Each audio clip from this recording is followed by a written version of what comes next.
ಕೊಡೋದು ಎಜುಕೇಶನ್ ಕೊಡೋದು ಅಷ್ಟೇ. ಅದು ತೊಗೊಂಡು ನಾವು ಬಿಡ್ದಲ್ಬೇಕಲ್ಲ.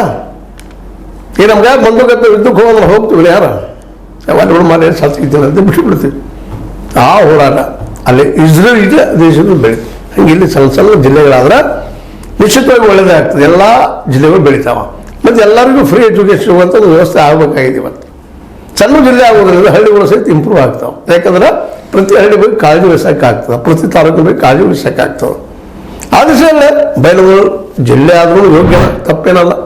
ಅದನ್ನು ಕನ್ವಿನ್ಸ್ ಮಾಡುವಂಥ ಇವತ್ತು ಜವಾಬ್ದಾರಿ ನಮ್ಮ ಲಕ್ಷ್ಮೀಬಾಯಿ ಹೆಬ್ಬಾಳ್ಕರ್ ಅವರಿಗೆ ಮತ್ತು ಇಡೀ ಜಿಲ್ಲೆ ಎಲ್ಲ ಶಾಸಕರಿಗೆ, ಒಬ್ಬರದಲ್ಲ ಎಲ್ಲ ಶಾಸಕರು ಇವತ್ತು ಅದಕ್ಕೆ ಸಪೋರ್ಟ್ ಮಾಡಬೇಕಾಗಿದೆ.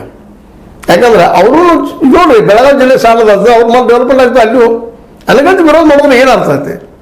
ಮತ್ತೆ ಮಹಾರಾಷ್ಟ್ರ ಹೋಗ್ತದೆ ಬೆಳಗಾವಿ ಅನ್ನೋದೆಲ್ಲ ತೆಗೆದು ಬಿಡುವಂಥ ಮಹಾಜನ ವರದಿಯಿಂದ ನಾವು ಫೈನಲ್ ಮಾಡಿದ್ವಿ ಅಂದಾಗ ಸಣ್ಣ ಸಣ್ಣ ಜಿಲ್ಲೆ ಅದಪ್ಪ ಅಂದ್ರೆ ಎಲ್ಲ ಡೆವಲಪ್ಮೆಂಟ್ ಆಗ್ತಾವೆ.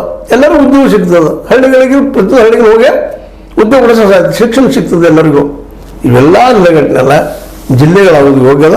ಮತ್ತು ಈಗ ಮೂರನ್ನೂ ಇವತ್ತು ಯಾವುದೋ ಪರಿಸ್ಥಿತಿ ಸಿದ್ದರಾಮಯ್ಯ ಕನ್ವಿನ್ಸ್ ಮಾಡಿ ಈ ಒಂದು ಡಿಸೆಂಬರ್ 31 ಒಳಗೆ ಘೋಷಣೆ ಮಾಡಿಸ್ರಿ.